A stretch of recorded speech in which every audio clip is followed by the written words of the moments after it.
Y'all be so worried about handlers in Hollywood, not realizing you have handlers in your own family. A handler's job is not just to keep a person in line, they are to maintain a certain frequency within the bloodline also. Wealthy families have them, and so do families that are poverty-stricken. And I'm going to describe to you what they probably look like and how you can use their chaos to your advantage. Now, a family handler in poverty looks like someone who has, went away into like a structured workplace, like military or law enforcement. And they'll probably say, oh, they got away because they wanted something different for their lives, but yet they still contribute to the frequency in the family of poverty.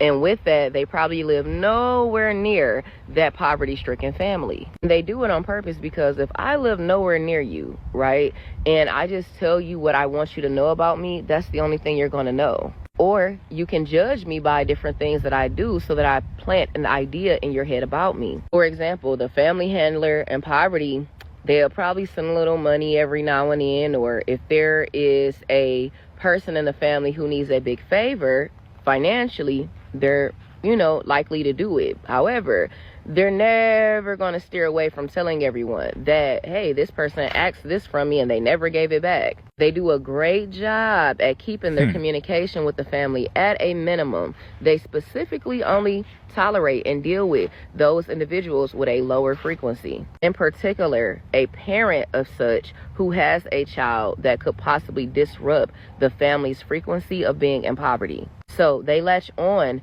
to that parent and they kind of become, a confidant in a sense. You send money every now and then, but it's never enough to make a huge difference. But because we're dealing with people that are living in poverty, anything is better than nothing. And they latch on to that individual, right? Even though they know that person of lower frequency is not, always telling the truth about what their role is when it comes to, the family. Meaning, oh, I do this for everyone, right? They over-exaggerate, and the handler knows that. And just like that person with that low frequency is never going to actually speak up and tell the handler, hey, I don't want to be a part of that, because the handler knows they're going to keep wanting the trinkets. They're going to keep wanting the attention. The handler purposely communicates with very specific people, and other people, they don't do it that often. Why, you may ask? To create Stockholm syndrome, where when this person finally does reach out, everybody jumps up and they want to speak to them. And you're almost willing to tell everything in fear that they won't call for a long time again. They also do it to purposely alienate people. And you may think, man, that just sounds like a regular person. But it's not. Because the way the handler makes themselves look like they got it all together. They went off, they got this career, they have all these assets. Then why use your influence for bad? Why not use your influence to uplift the newer generation coming into the family? And most importantly, use your influence for that next generation's parents so that the frequency of poverty within the family line can change. Why use it to start and spread more chaos? By making those parents think that they are correct in the actions of how they're raising their children because the handler told me so. The handler said I was doing a good job. That's what makes them the handler. Because if the parents never have a direct influence on changing the next generation's mind when it comes to poverty, then now that next generation has an internal conflict. Because it's like, hey, I want to do more because I see more, but at the same time, the family in which I come from don't think anything's wrong. Now, I could go on and on about more details of the handler, but I'm going to tell you this. You can use their chaos, right, for your advantage. Because structured chaos is actually not bad. You first start by not identifying with the loop. Meaning, hey, if they want to believe that this is right because someone else is telling them, then let them believe. All the people that the handler is able to influence, let them influence it. But don't you make it your job or your core purpose to try to undo what they have done. Another way is to stay authentic. Stay authentic, because the handler hopes with time that you will succumb, to being poverty-stricken, just like the rest of the lineage. And if you really want to put a little razzle-dazzle on it, like you are very close to the handler yourself, ask them for good advice. Ask them for positivity, not the negative. Watch how quick they get away from you. Hold them accountable when they come around. For starting drama, watch how quick they get away from you. And if you want an even more detailed plan, because maybe the handler is somebody much closer to you than you could ever imagine, you can book a sacred one-on-one session with me. I love you, fam. What's good, Savvy Crew? I'm coming back with another video, and this one is on Professor Jean or Professor Jane. I don't know, Jean, I don't know which one it is, but Professor Jane explains, and it's about the power structure. Because if you don't know, because I found this out like a day or two ago, right? I've been knew the government. Okay, so I found this part out, that the government hasn't been backed. The government hasn't been a real thing since 1841, supposedly, right? Okay, so we all know how it's called corporate America. Why is it called corporate America? Because all the things we think is government facilities is really owned by the power structures or the families that own the world, pretty much, right? That bloodline. Okay, so since 1841, it was like a collapse or something like that. The banks needed help, so they went to the rich families like the Rothschilds, Rockefellers, Morgans, J.P. Morgans, all them. They went to them to get financial backing, right? So now they pretty much own everything. It's not even really a government no more. It's something along the lines of that. Don't quote me, but that's literally pretty much we ain't never really had no government since 1841. Banks ain't even federal. Nothing is federal for real. Nothing is federal. It's literally owned by regular people. Like, well, not regular people, but supposedly, like, just it's not owned by like the government entity. It's owned by people, of course, people. But listen, yeah, the government isn't a real thing, pretty much, basically, is what I'm trying to say. But let's just get into this video. Ain't gonna waste no more time.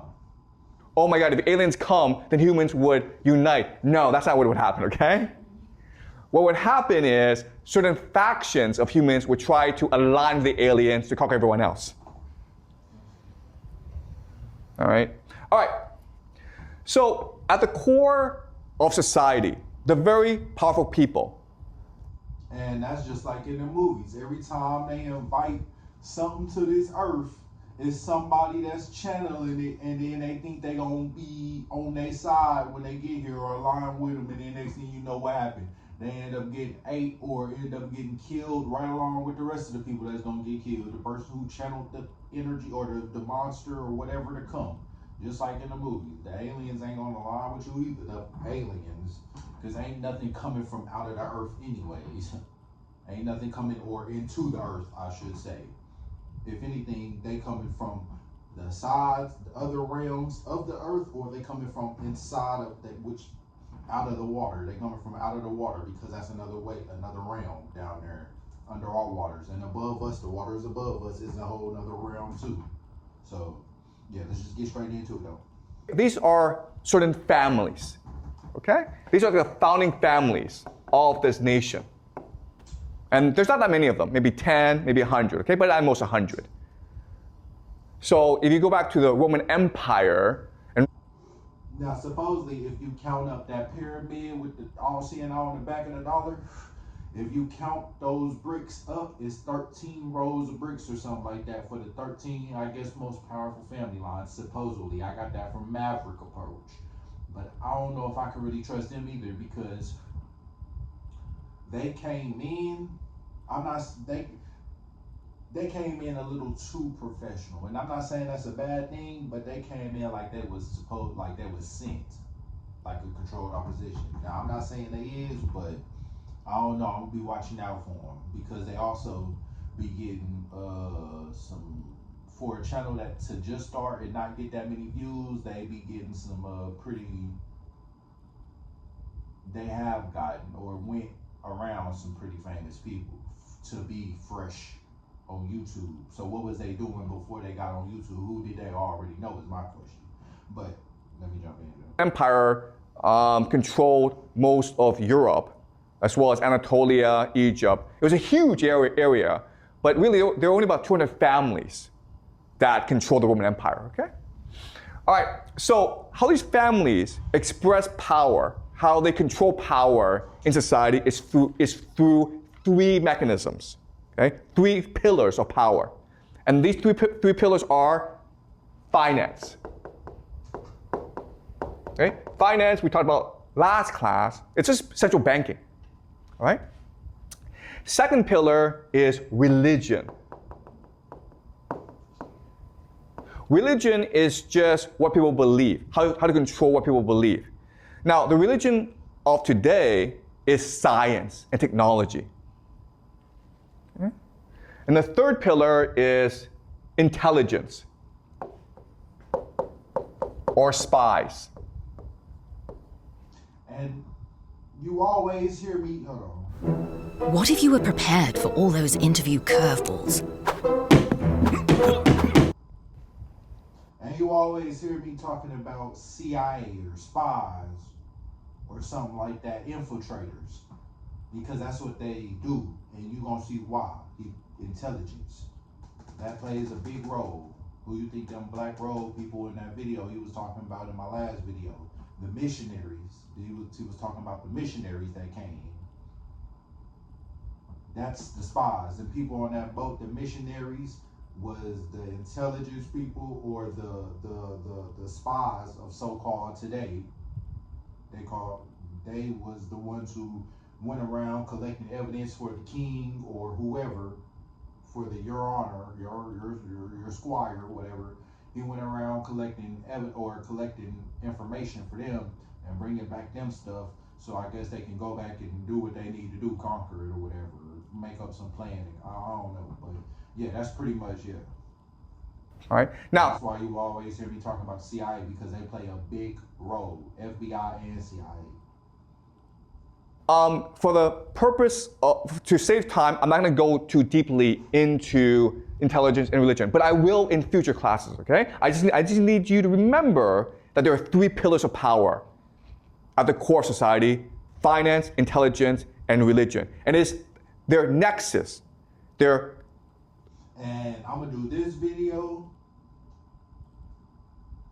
and then I'm going to do probably another video on Shaking My Head Productions, and he gonna break it down even more. Okay? And then I don't know. I'm gonna do them two videos today. But I'm gonna do this one, and then I'm gonna do another one that's gonna break it down even more with the pyramid scheme. It's gonna break down the Masons and all that. And oh my God, I'm glad I brought that up. He gonna say, I think this is the video. If not, in one of his videos, he said secret society a lot. He never said Freemasonry, right? But on Google now, on YouTube now, when like it'll pop up a Wikipedia page from stuff that they say, so we could explain it. Okay, so he said secret society. He never said Freemasonry. So then I read the comment. I might put it in here because I took a screenshot of it. That said, somebody said in the comments, he didn't even say Freemasonry, but that's crazy how when he said secret society, Freemasonry popped up. The reason why is we've been looking at it all wrong, and I got this download from the True Creator God last night. Listen, we say Freemasonry or a Mason as in like one whole organization. No. Freemasonry or a Mason is a combine of all the organizations, the secret organizations.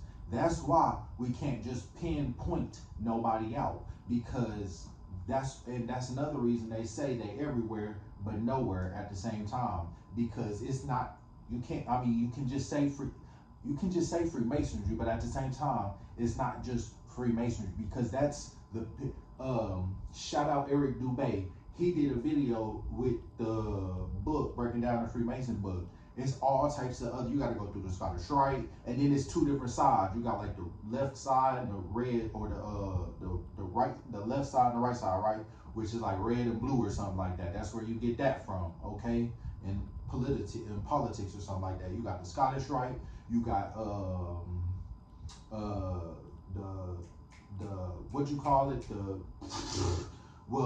York Rite. You got like the first, you got the blue people. The blue lodge is like the beginning lodges, and then as you keep on going up, you progress. I'm gonna do a reaction to that video too, but that's why we've been looking at it wrong, because it's Freemasonry, or a Mason isn't just one organization, it's all of them. And to be a Mason, you have to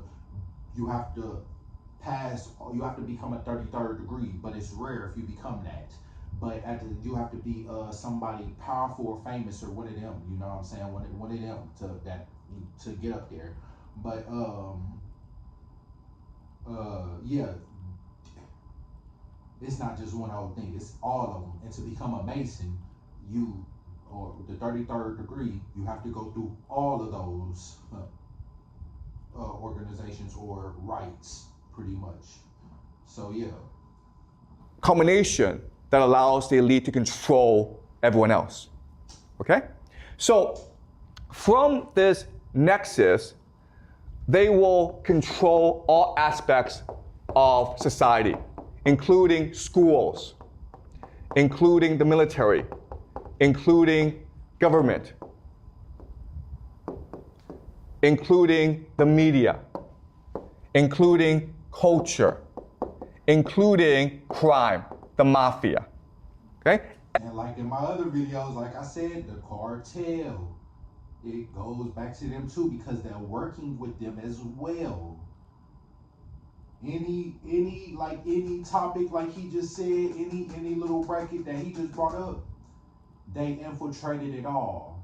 The CIA, the intelligence, they infiltrated it all.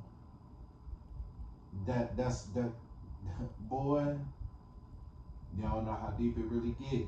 I'm telling you, that cartels, the mafia, all them, them Italian families and shit that we used to, and them Scarface and all them niggas was probably, they was working with the government. How else would they be able to be that big without being caught? I mean, you can, but bro, it's the government. They have surveillance cameras everywhere. Maybe not back then, but especially now. And then they talking about they can't catch nobody. How somebody just get kidnapped? You can trace a regular motherfucker all the way somewhere, you know what I'm saying? But you can't trace. And I know it's probably because, they know what they doing, they in the crime world, but I'm telling you, just think about what you're saying. They have cameras everywhere. You call the police, tell them your people, whoever, your daughter, son been kidnapped, and they will literally, it's like they don't even do nothing, because they don't. You call back a week later, have y'all found anything else? No, we're still working on the case. We're backed up here. We're gonna get to it though. I promise we're gonna figure this out. No, you gotta get out there and do it yourself. Fuck it. Become a vigilante, as they say, a vigilante. Cause bro, they're not looking for, cause 9 times out of 10, they either with it, they know what happened, they with it, or being paid off, so they don't say nothing. So either way, they know what happened. Go watch some of my other videos about Ted Bundy and all them. They was in organizations, Masonic organizations. Them was most likely rituals. That's why they didn't release that. Listen, just go watch some of them.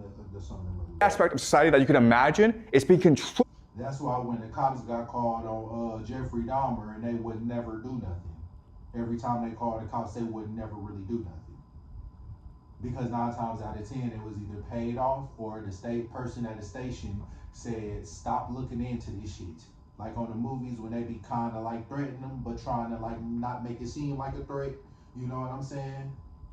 And then you'll be like, ooh, that person he probably know what happened. You know what I'm saying? Yes, that's literally when the big cop boss or who, I don't know what he is. I forgot. I don't know what they call him, but the person who runs everybody in that station, when he tells you to stop looking into something, it's most likely because he knows what's going on.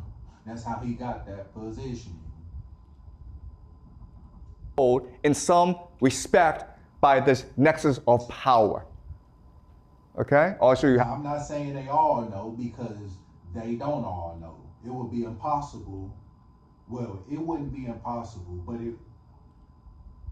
they ain't all in on it, but they all. There's some that's trying to fight it, but them ones that's trying to fight it, just again, like in the movies, they are told to stop looking into it, or they pretty much get threatened. That's, if they ain't in on it, they threatened, so they can't even do nothing about it. Like corporations, right? And then at the outer edge are the people. Okay? The people, because they're so massive, the massive people, they're the ones who generate wealth for society. So this system is designed to create as much energy as possible through the people, okay? Energy. Because the harder the people work, the more wealth is generated in society. All right? So a metaphor that we can use is this. Think of society as a corporation. The people are the workers, right? They're the ones who do the real work. The elite, these families, are the owners. And these people in between, the middle class, are the managers. Okay? So again, this is a very simple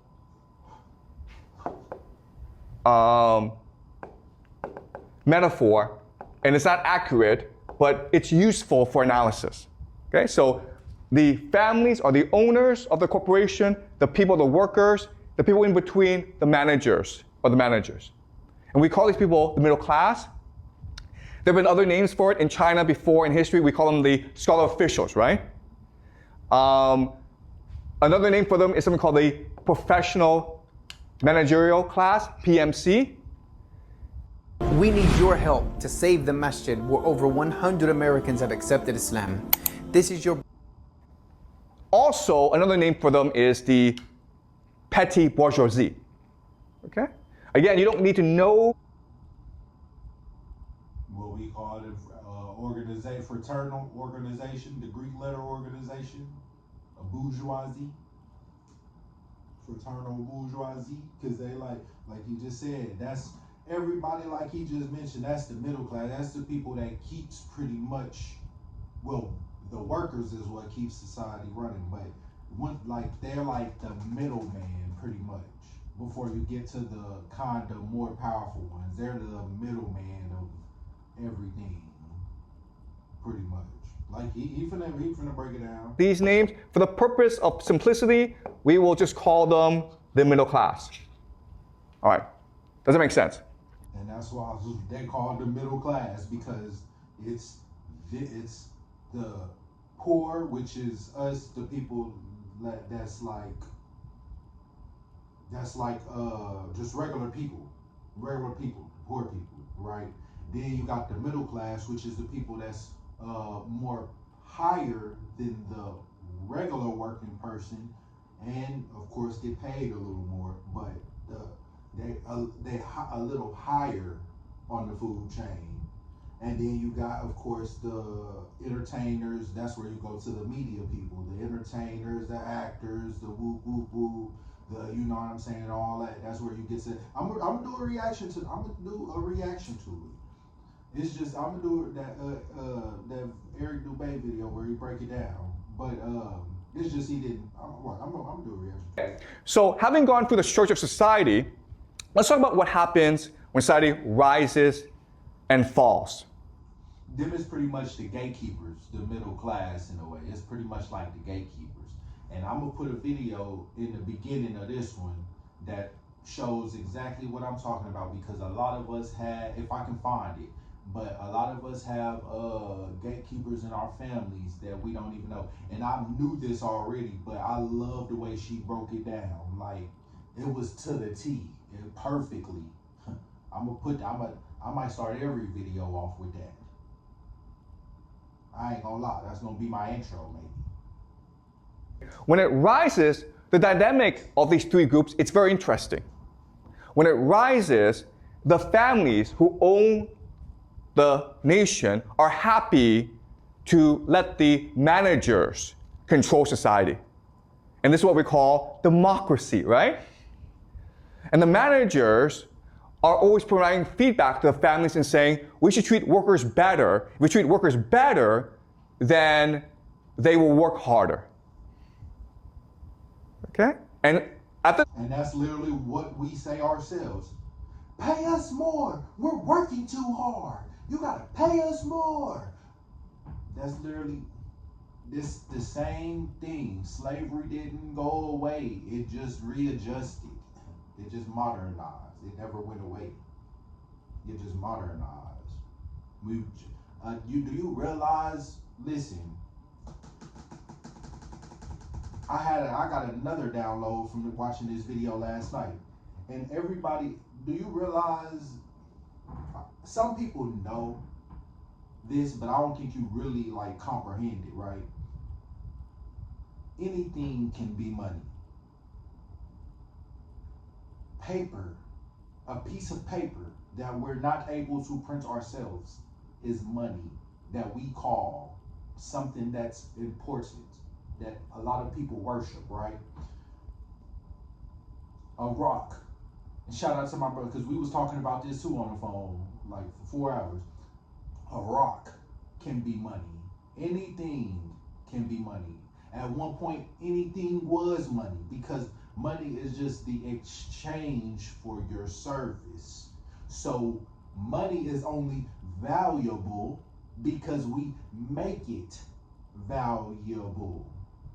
If we didn't make it valuable and said, hey, I wanted this rock to be worth $100, or this little rock, this big rock could be worth $100, this more smaller rock could be worth like $50, and then a little rock, this little pebble is a dollar.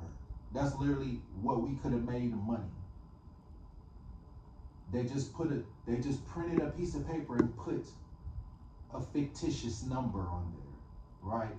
So we're pretty much working for nothing. Literally. If you put it that way, we're working for nothing. You're working for nothing if you put it that way. Because anything, before it was money, we used to trade what we had. Now, I'm starting, because I'm getting, Tartaria was everywhere. It wasn't just over there, over here.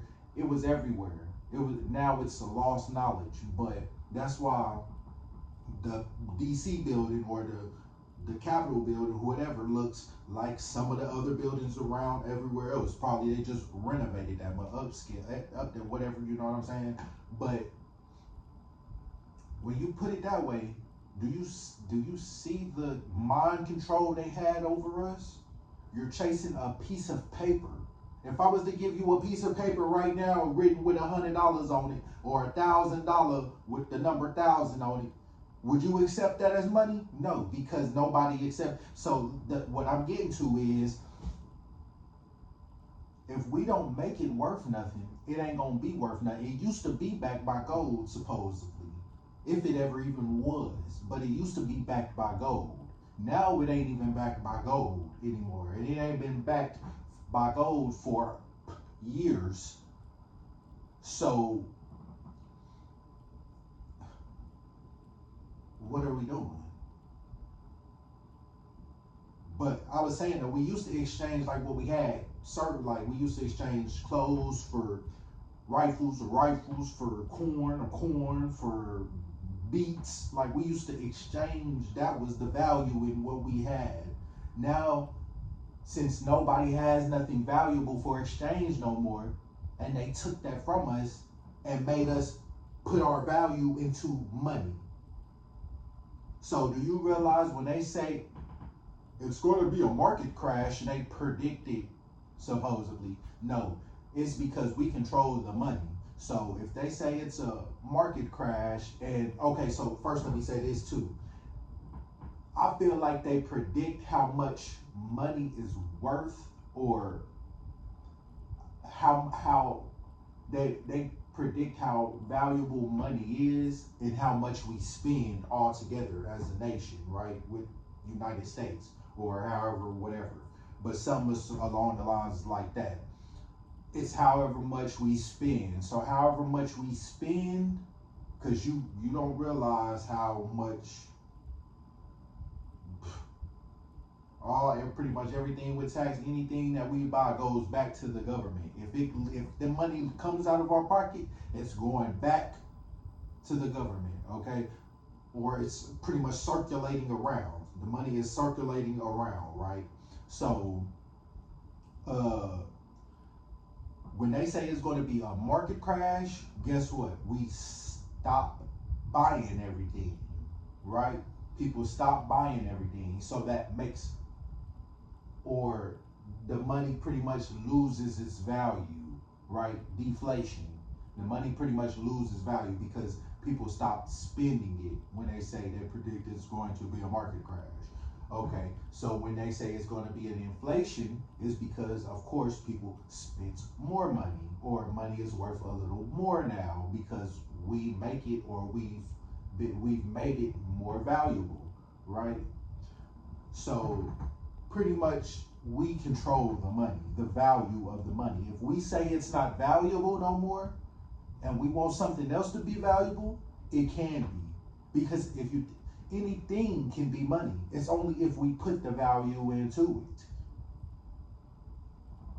Point, things are great. The people feel that they have a voice in the system, they're making good money, everyone's really happy. But what happens because of the elite overproduction is these. And that's why if you think about it, it's almost hard for you to get rich. Because if you're not part of that if you're not part of that bloodline or whatever, that, you know what I'm saying, that, or if you're not rubbing elbows with them people and is in buddy with them, your value don't raise. So your value, when we look at artists and they worth so much, or these people is worth so much, is because of probably the value that they think that we looking at them as, right? So if somebody come out on TV and say he's a billionaire and keep on pushing that narrative, even though he's not, guess what? And he starts putting out stuff like he's this old great guru or whatever, you know what I'm saying, this old spokesperson, and he's claiming he's worth $1 million, or they saying claiming he's worth $1 billion, whatever. Guess what? Since people believe that, now everybody's going to go buy his books and do whatever, and now guess what? He's going to be worth that much because they made you think his value was already worth that much. You see the illusion they play on us. Families produce too many children who want positions of power. Basically, they want to spend money from the corporation. And now the corporation is in trouble. It's in debt. Okay? So at this point, what happens is this. And that's what I'm saying. They don't have to work at all. Because they don't work like us. They don't have to do back-breaking labor like us. They don't have to do none of that. If anything, they barely run around just signing papers. Them niggas is out partying all day with the money that we giving them. Joe Biden's son, that nigga, he was a wild, I'm a wild boy. He was a wild boy. No cap. That nigga was, they literally, he not lying. They spending the money. just like he gonna explain, and that's where, if you want to know where the debt comes from, he's gonna break that down too. But I pretty much, and I had that download when explaining that last piece too. I was kind of working it out in my head, and I was like, well, that must be where debt comes from, because they spending it on guns and war and all this other bullshit, or doing with other stuff with the money, putting it in other states and other country, putting it in other countries, and shit like that. Think the managers He gonna break it down though. would say to the families, listen guys, we need to be more fair to the people. But what really happens in reality is the managers exploit the people. Okay? The managers will now deceive. They will lie to the people. They will commit fraud. They will exploit the people. Why? The reason why is this. What the managers really do is something called rent-seeking behavior. Okay? Rent-seeking behavior just means they have a certain power that they want to exploit in order to extract wealth from other people. So for example, the most classic example is you own an apartment in Beijing, right? So you rent it out to someone who needs to live in Beijing and you collect rent. Well, this is true for a lot of people. So if you are a lawyer, you collect rent because only you. Yo, bro, check this out. Bro, you gotta play with some. Can work in the court system. So if you want to sue someone, or if you have a contract dispute, you have to go to a lawyer, okay? The lawyer is collecting rent. And that's what the middle class, the professional managerial class do. They are rent seekers, okay? Now, if you don't know, listen. Go search what the laws of the land, go search the laws of the land and maritime law, the laws of the water, okay? That's gonna make, when I first heard that, I was like, oh my gosh. Like, what the, bro.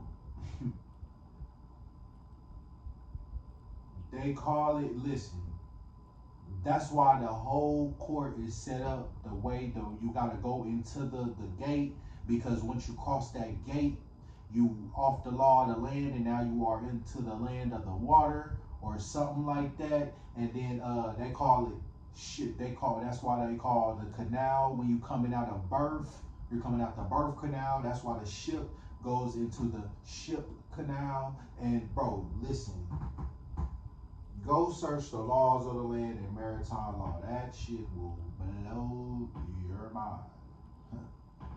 That's gonna that's gonna make a lot of shit come together for you true seekers. Another way of saying this is, guys, if you go to a company, you know what the workers do, right? Also, search straw man. Search straw man. What your straw man is too. You know what the managers do? They really don't do that much. Okay? And this is true for the middle class. Like, the managers, the middle class, live very nice lives. And so when the company's in trouble, the managers are like, well, I have a very nice life, I have a very nice job, but I don't really don't do anything, so I'll probably be the first to get fired. So they have to show their worth. They have to prove their worth, and therefore they exploit the workers. Okay? Do you understand? They push the workers harder to generate more wealth. All right? So in the decline phase, this is not really a problem. But what happens over time is the conflict within the elite gets worse and worse. Elite overproduction. And what will eventually happen is they will form into factions that compete against each other for power. Okay? And when that happens, then society becomes aligned into factions. The factions will bring in certain elements of the middle class, which will then bring in certain elements of the people. And now, what happened is civil war or revolution. And this marks the collapse of society. What's really important for us to remember is this is a natural cycle, And no amount of external threat will change that dynamic. Why? Because it's very common for these factions to align with mercenaries. Okay? So there's foreign invasions. And I think the mercenaries, that's where you get the hitman and the cartel. I think the cartel, like he said, the crime, which is probably like the Italian mob families, like the Godfather and all that.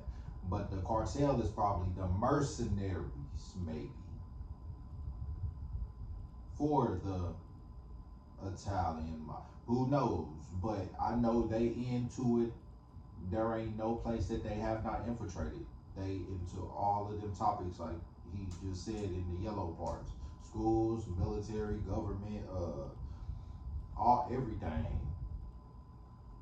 Because some guy overseas is like, oh, this society is unstable, I'll come. Crime, which is where everybody finding out now. Well, everybody been finding out for a while that drugs was introduced into the community. They dropped them there into the community, the government. So, and they still have people around you probably right now that you think is some street niggas, probably some CIA out, or the dude you go get them drugs from, the plug. He might be one. You never know, because they in every aspect to keep society running the way it is, and then people will blend in like normal people. Invade. What happens often is a certain faction invites mercenaries into the nation as part of the power struggle. And then the mercenaries realize, you know what? We can stick this for ourselves. All right? So when you reach the collapse phase, the society is much too insular, much too racked with infighting to care about external threats. And that's why, if there's an alien invasion, it really wouldn't change anything. Okay? All right? Is this clear to you guys? Yes. So again, because guess who was the ones who's been trying to communicate with them anyways? NASA. The space people, the space programs. They've been the ones who's trying to even communicate with them. Because there's nothing coming out from into the Earth once again. There's nothing coming from outer space. No. But like he just said in the beginning, if there is some type of something that happens, they're the ones who been talking to it or created it. It's literally same difference. this is the model we're working with to explain the rise and fall of societies. At first, in this system, the elite families are willing to let the managerial class incentivize and motivate the workers to do their best. And you do that through democracy, through openness, through meritocracy, through innovation. But over time, as these elite families have more and more children, and these children are engaged in rent-seeking behavior, they basically want to steal profits from the corporation. The corporation runs into trouble, and the managers are forced to coerce the people, which leads to greater conflict. And eventually, over time, the collapse happens when society breaks up into different factions, which leads to civil war or revolution or war. Okay, so that's a model we're working with. All right, any questions? Are you guys clear about this? Yeah. What if they just don't have that much children? Excuse me, what's the question? What if the elite families don't have that much children? Will this model still works? Oh, that's a great question. Okay, so they want to have as many as they can. They want to have as many kids as they can. Me and my brother was talking about this on the phone too that day. He literally said that it's like literally having kids for them is like pretty much another business. Like that's pretty much more money, more revenue coming in for them. So they want to have as many as they can. And then they pass this information on down to them. So it can keep on running the same way. What if families don't have that many children? Okay. Now, of course, over time, like you see in the movies, it started off as this thing, but then the kids down the line, or which I think it always been, but the kids down the line, or some that more and more become more greedy and more powerful. So it just ends up collapsing on itself. And that's what the resets are, most likely, of the civilization. Oh, and I'm gonna react to I got a couple videos I'm gonna react to. I might react to them all today. So I don't know, because that's gonna be a whole lot of videos to drop on one day. But I might just do it, because I got A really interesting question, and the answer is these families first and foremost want to have as many children as possible, right? Because how do you pass on your power? So maybe the middle class don't want to have that many children, but the elite will have a lot of children because they need to be able to pass on their power and privilege to their children. In fact, the elite is first and foremost concerned with passing on their privilege to the next generation. Okay, and that's why these elite families expand so fast. And also, who wants to marry into elite families? Who wants to marry into them? Everyone. All right? And they have to marry into other families in order to maintain their power. Okay? So having children in a marriage is a way for the elite to maintain their power. If you don't understand the rules, well, that's the end of that video. But yeah, man, he pretty much just broke down what I be saying in all my videos. That's why I be watching these. Shout out to Professor Jean. That's why I be watching these, because he can literally he be breaking stuff down. So, but that's the end of this video, man. I'm gonna catch y'all on this next one for sure.